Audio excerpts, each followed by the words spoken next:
Da li je moglo bolje? Da sam tada doneo drugačiju odluku, da li bih sada imao potpuno drugačiji život? Sigurno ste se ovako nešto pitali mnogo puta do sada. Ovaj video će, nadamo se, pružiti neke od odgovora na ova svima dobro poznata pitanja. Sudbina i slobodna volja, harmonična igra života.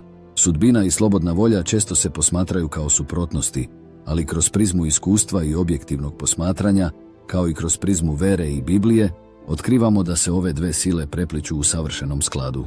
Naše odluke su izraz slobodne volje, dok nas sudbina vodi kroz okolnosti koje Bog koristi da nas oblikuje. Ovaj odnos između slobode i predodređenosti pruža dublje razumevanje Božje mudrosti i ljubavi prema svakome od nas. Slobodna volja, Božji dar odgovornosti. Bog je stvorio čovjeka sa slobodnom voljom, dajući mu mogućnost da bira svoj put.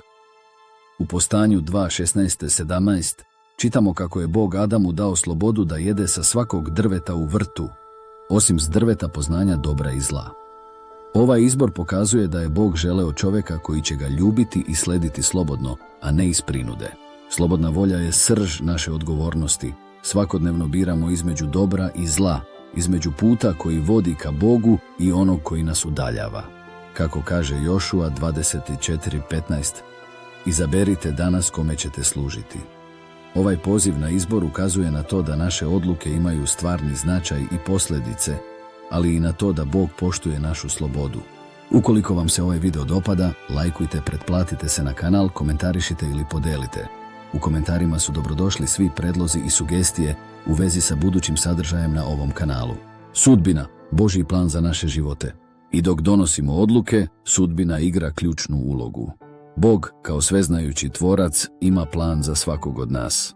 U Jeremiji 29:11 piše: jer ja znam misli koje mislim o vama, govori Gospod, misli mira, a ne zla, da vam dam budućnost i nadu. Ovaj stih nas podsjeća da, bez obzira na naše izbore, Bog ima krajnji cilj za naš život, da nas vodi ka dobru i spasenju. Sudbina ne ukida našu slobodnu volju, već postavlja okolnosti kroz koje možemo učiti i rasti. Zamislimo situaciju. Možemo birati pravac kojim ćemo krenuti, ali ono što ćemo na tom putu sresti, neočekivane prepreke, susreti ili blagoslovi, deo je Božjeg plana. Priče Solomunove 16:9 to savršeno objašnjavaju. Srce čovjekovo smišlja svoj put, ali Gospod upravlja korake njegove. Božje znanje, spoj slobodne volje i sudbine. Bog poznaje svaki naš izbor pre nego što ga donesemo, ali to znanje ne ograničava našu slobodu. U Psalam 139:4 piše: još nema reči na mom jeziku, a ti, Gospode, sve znaš. Bog nas razume do te mere da zna kako ćemo postupiti, ali nam ipak daje slobodu da biramo. Ovo je dokaz njegove ljubavi i poverenja u nas. Bog je prisutan u svakom trenutku naših odluka, ne da bi nas kontrolisao, već da bi nas vodio. Sudbina i slobodna volja nisu u sukobu, već rade zajedno kako bi oblikovale naš život. Biblija nas uči da smo pozvani da činimo dobro i donosimo ispravne odluke, ali i da verujemo Bogu kada naiđemo na neočekivane okolnosti. U Rimljanima 8:28 stoji: a znamo da onima koji ljube Boga sve ide na dobro, onima koji su pozvani po njegovoj nameri. Naši izbori, čak i oni pogrešni, deo su većeg plana koji Bog koristi za naše dobro. Kada razumemo ovu harmoniju, shvatamo da život nije puka slučajnost niti unapred napisani scenario. Mi smo kreatori svojih izbora, dok Bog kroz sudbinu oblikuje okolnosti koje nas vode ka većem smislu. Zaključak. Sudbina i slobodna volja nisu neprijatelji, već saveznici u Božjem savršenom planu. Naša slobodna volja omogućava nam da biramo svoj put, dok sudbina osigurava da svaki korak ima svrhu. Bog je taj koji te dve sile dovodi u savršenu ravnotežu.